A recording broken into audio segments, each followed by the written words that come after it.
प्रदेश के यशस्वी मुख्यमंत्री श्री पुष्कर सिंह जी धामी, आदरणीय विजय बहुगुणा जी और बहन रीता जी और इस सभागार में उपस्थित सभी सम्मानित देवियों व सज्जनों, बहुगुणा जी से पूरे राजनीतिक जीवन में केवल एक बार हमारी भेंट हुई है। मैं मिर्जापुर के पोस्ट ग्रेजुएट कॉलेज में फिजिक्स का लेक्चरर था, लेकिन जब लेक्चरर मैं बना था उसके साल डेढ़ साल के अंतर्गत ही जो महाविद्यालयी शिक्षकों का जो संगठन था उसका मैं जनरल सेक्रेटरी भी था। महाविद्यालय की समस्याओं को लेकर आंदोलन प्रारंभ हुआ था और आंदोलन धीरे धीरे बढ़ते पूरे प्रदेश का वह आंदोलन बन गया था।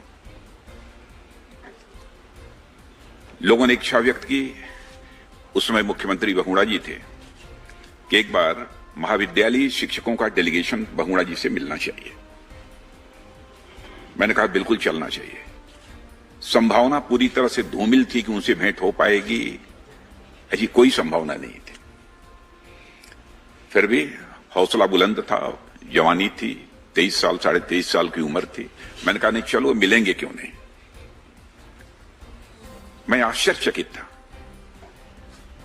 हम लोगों ने अपने डेलीगेशन का नाम मुख्यमंत्री सचिवालय में नोट कराया और आपको आश्चर्य होगा कि शाम होते होते टेलीफोन के द्वारा इस बात की जानकारी हम लोगों को मिल गई कि कल इतने बजे बहुगुणा जी इस डेलीगेशन से मिलेंगे। और जब हमारा डेलीगेशन उससे मिलने पहुंचा, बहुत भीड़ लगी हुई थी। सामने उनके केवल 2, 4, 5 कुर्सियां लगी हुई थी।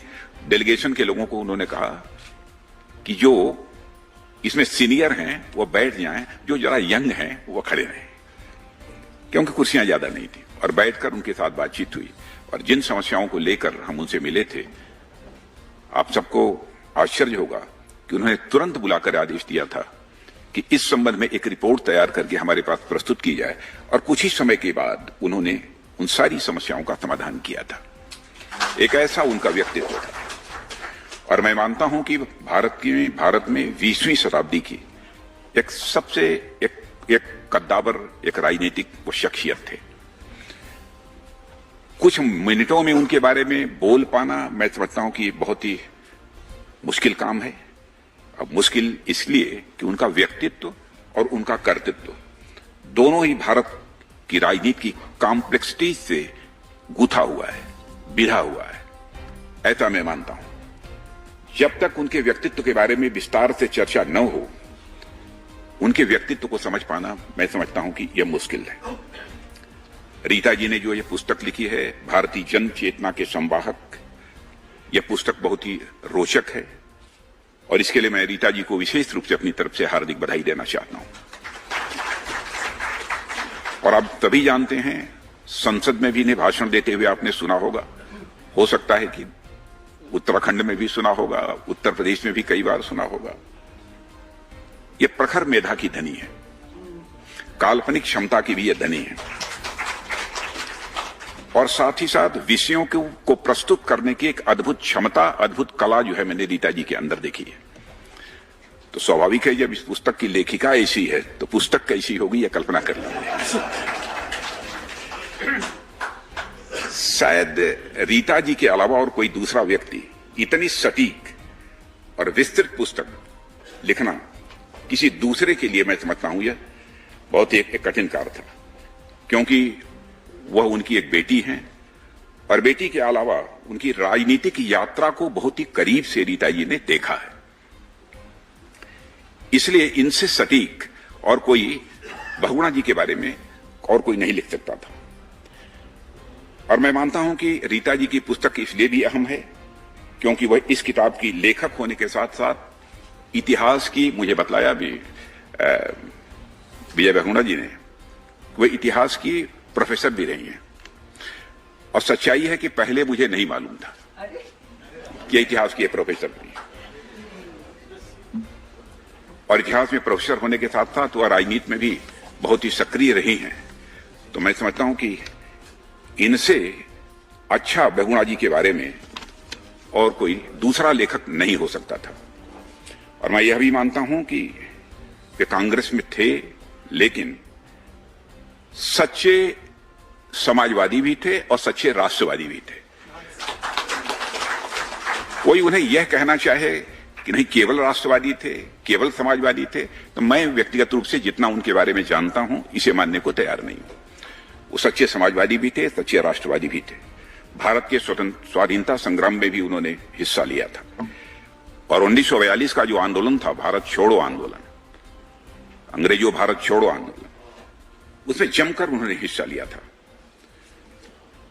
और मैं यह कह सकता हूं कि कांग्रेस को विस्तार देने में, कांग्रेस को ऊंचाई देने में एक बहुत ही महत्वपूर्ण योगदान हेमवती नंदन जी बहुगुणा का भी रहा है और इसे हमारे कांग्रेस के मित्रों को स्वीकार करना चाहिए।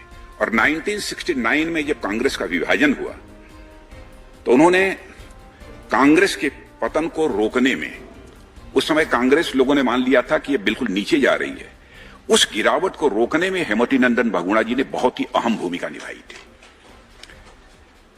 और कुछ समय बाद उन्हें यह महसूस होने लगा कि जो कांग्रेस पहले थी वह कांग्रेस अब नहीं रह गई है और उनका यह मानना था कि अब कांग्रेस केवल एक व्यक्ति के इर्द गिर्द घूमने वाली यह कांग्रेस रह गई है, उनकी ऐसी धारणा बनी। और मुझे वह भी याद है कि जब पंडित कमलापति त्रिपाठी जी को हटाकर जब उन्हें सीएम बनाया गया था, उस समय भी उत्तर प्रदेश में तरह तरह की बहुत सारी चर्चाएं होती थी।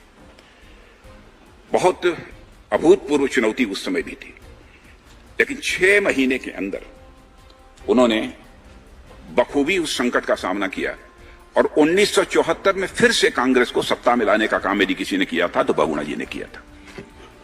अब उत्तर प्रदेश जैसे बड़े राज्य में लोग, अभी हमारे धामी जी कह रहे थे कि उत्तराखंड की मिट्टी के लाल, उत्तराखंड की मिट्टी के समित, उसमें उत्तराखंड उत्तर प्रदेश एक ही था।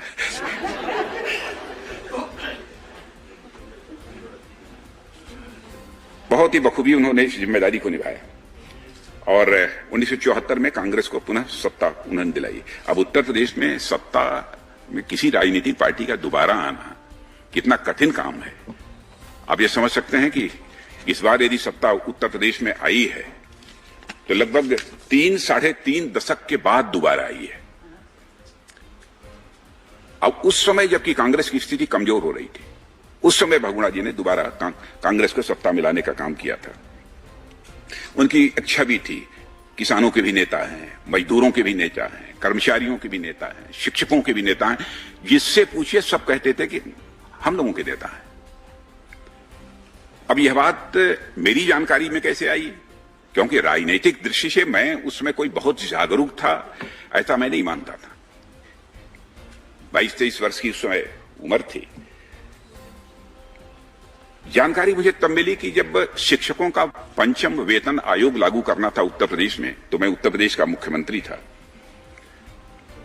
मैंने उसे लागू कर दिया। सारा शिक्षक संगठन, कई शिक्षक संगठन थे, सारे शिक्षक संगठन जब मुझे बधाई देने के लिए आए तो सारे शिक्षक संगठनों ने यह कहा कि साहब आपने तो कमाल कर दिया, बधाई दिया। उन्होंने कहा कि हम लोगों ने जो बहुगुणा जी के अंदर शिक्षकों कर्मचारियों के प्रति संवेदनशीलता देखी थी वही आपके अंदर हम देख रहे हैं। अब वो हमारे अंदर संवेदनशीलता थी नहीं थी वो अलग का विषय है, लेकिन उन्होंने मेरी तुलना जो है उस समय बहुगुणा जी से कर दी। जो संवेदनशीलता उनके अंतर्गत देखी थी वही आपके अंदर देखी है। लोकतंत्र के प्रति गहरी आस्था थी। आपातकाल की क्या स्थिति थी उससे आप सभी अच्छी तरह परिचित हैं। कब कौन चला जाएगा, जेल की 4 दीवारियों के पीछे कुछ कहा नहीं जा सकता था। बराबर बहुगुणा जी के ऊपर भी यह दबाव बना था कि जेपी मूवमेंट की गतिविधियों को जितना रोक सकते हो आपको रोकने की कोशिश करनी चाहिए। ये गतिविधियां किसी भी सूरत में बढ़ने न पाए। लोगों को बिहाइंड बार करना हो तो बिहाइंड बार करिए। ऐसे ही उन्नाव के कल बैठे थे हमारे साथ हेमंत जी शर्मा, उन्होंने मुझे बतलाया और मुझे सचमुच बहुत ही इससे सुखद अनुभूति हुई। उन्होंने कहा उन्नाव में एक राष्ट्रीय स्वयंसेवक संघ के एक बड़े वरिष्ठ कार्यकर्ता थे, पंडित गिरजा शंकर जी पाठक, 80 साल की उम्र थी। उनके वहां के उन्नाव के डिस्ट्रिक्ट मजिस्ट्रेट के ऊपर दबाव था कि गिरिजाशंकर पाठक सबसे सीनियर हैं, उनको निश्चित रूप से गिरफ्तार किया जाना चाहिए। तो वहां के डिस्ट्रिक्ट मजिस्ट्रेट ने बहुगुणा जी से पूछा कि उनकी कोई खास एक्टिविटीज नहीं है, प्रतिष्ठित व्यक्ति हैं, बुजुर्ग हैं, लेकिन उनको गिरफ्तार करने के लिए कहा जा रहा है। बहुगुणा जी ने कांग्रेस का मुख्यमंत्री रहते हुए यह कहा किसी भी सूरत में गिरिजाशंकर पाठक को गिरफ्तार नहीं किया जाना चाहिए। और मैं जानता हूं कि बड़े बड़े कद्दावर कांग्रेस के नेताओं की हिम्मत नहीं थी कि केंद्र के द्वारा जो निर्देश प्राप्त हो उस निर्देश का वो पालन न करे। ऐसी शख्सियत ये बहुगुणा जी थे। और उन्होंने इंदिरा जी की बात उस समय मानने से इनकार कर दिया था और उन्होंने साफ कहा था कि स्वस्थ लोकतांत्रिक व्यवस्था में विरोधियों को विचार करने का पूरा हक है और उन्हें पूरा औषध भी प्राप्त होना चाहिए। यह बात हेमवती नंदन जी बहुगुणा ने उस समय कही थी। उन्होंने अपनी जिंदगी में बहुत सारी घटनाओं की विस्तार में जाकर चर्चा नहीं करूंगा।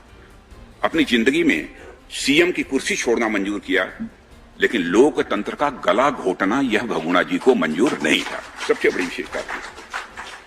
और 1977 में 1977 में वो लोकसभा का चुनाव लड़े और आज जिस संसदीय निर्वाचन क्षेत्र लखनऊ का प्रतिनिधित्व मैं कर रहा हूं, उसी संसदीय निर्वाचन क्षेत्र लखनऊ से 1977 में वो सांसद भी थे। और उसके बाद मोरारजी भाई और चौधरी चरण सिंह के भी प्रधानमंत्री रहते हुए जो सरकार बनी थी, उस सरकार में उन्होंने मंत्री के रूप में भी अपनी जिम्मेदारी निभाई है। बहुगुणा जी पार्टी के अंदर भी सदैव लोकतंत्र के पक्षधर रहे हैं, सदैव लोकतंत्र के पक्षधर थे, सदैव बेबाकी से बात रखने वाले थे, चाहे फोरम जो भी हो, उस पर कभी उनको हिचक नहीं है। सच्चाई है कि उनके व्यक्तित्व का जैसा सही और सटीक मूल्यांकन होना चाहिए था, अब तक उतना सही और सटीक मूल्यांकन किसी के द्वारा नहीं हुआ है। लेकिन मैं आश्वस्त हूं कि रीता जी ने जो यह पुस्तक लिखी है, भारतीय जन चेतना के संवाहक, यह उस दृष्टि से किया गया, यह बहुत ही सराहनीय प्रयास है और इसके लिए मैं रीता जी को विशेष रूप से अपनी तरफ से हार्दिक बधाई देता हूं। और इसमें एक पुस्तक पढ़ने के बाद बहुगुणा जी के व्यक्तित्व और उनके कर्तृत्व के बारे में किसी भी व्यक्ति को सटीक जानकारी प्राप्त हो सकती है, ऐसा मेरा मानना है। इन्हीं शब्दों के साथ मैं पुनः एक बार इस पुस्तक की लेखिका और इसके जो वो होंगे प्रकाशक वगैरह होंगे, प्रकाशक क्या नाम है, महेश्वरी जी, अच्छा अरुण महेश्वरी जी, आप सबको अपनी तरफ से हार्दिक बधाई देते हुए और धन्यवाद देते हुए अपना निवेदन समाप्त।